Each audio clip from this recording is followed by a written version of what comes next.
പാലക്കാട് ജില്ലയിൽ നടന്ന കുട്ടികളുടെ ദുരൂഹ മരണവുമായി ബന്ധപ്പെട്ട അന്വേഷണം SITക്ക് കൈമാറാൻ സർക്കാർ തയ്യാറാവണമെന്നും അത് സാധ്യമാകുന്നതുവരെ ശക്തമായ ജനകീയ സമരം തുടരണമെന്നും സാമൂഹ്യ പ്രവർത്തക ഡോക്ടർ പി ഗീത.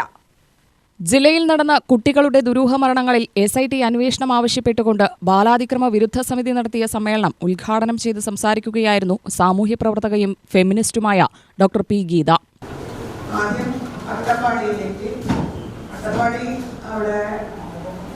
ഒരു ഭയങ്കരമായിട്ടുള്ള മരണം. ആ മരണം ഒരു സ്ത്രീ വളരെയധികം പീഡിപ്പിക്കപ്പെട്ടു എന്ന് പറഞ്ഞു കഴിഞ്ഞാൽ അവരുടെ രഹസ്യഭാഗങ്ങളിൽ 47ഓളം മുറിവുകൾ ഉണ്ടായിരുന്നു. എത്രമാത്രം വേദന അനുഭവിച്ചിട്ടായിരിക്കും ഒരു സ്ത്രീ മരിച്ചിട്ടുണ്ടാവുക എന്നുള്ളതൊന്ന് ആലോചിച്ചാൽ മതി.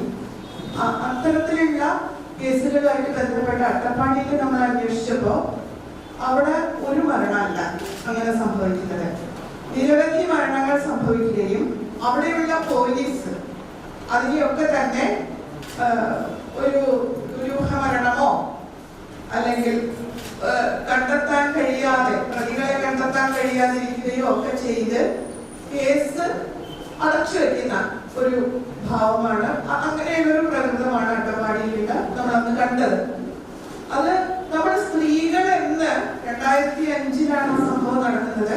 2005-ൽ നമ്മൾ സ്ത്രീകൾ എന്ന് വിളിച്ചിരുന്ന പലരും പുതിയ കാലത്ത് കുട്ടികളായിരുന്നു എന്നുള്ളതാണ് നമ്മൾ മനസ്സിലാക്കുന്നത്. സമ്മേളനത്തിൽ വിളയോടി വേണുഗോപാൽ അധ്യക്ഷത വഹിച്ചു. CR Neelakantan, advocate Sujatha Varma, M Sulaiman, Abdul Azeez, Mariappan Neelippara, S Sivarajesh, Rajendran Nair മറ്റ് അംഗങ്ങൾ പങ്കെടുത്ത് സംസാരിച്ചു. സലിൽലാൽ അഹമ്മദ് സ്വാഗതവും കാർത്തികേയൻ നന്ദിയും പറഞ്ഞു. UTV news, Palakkad.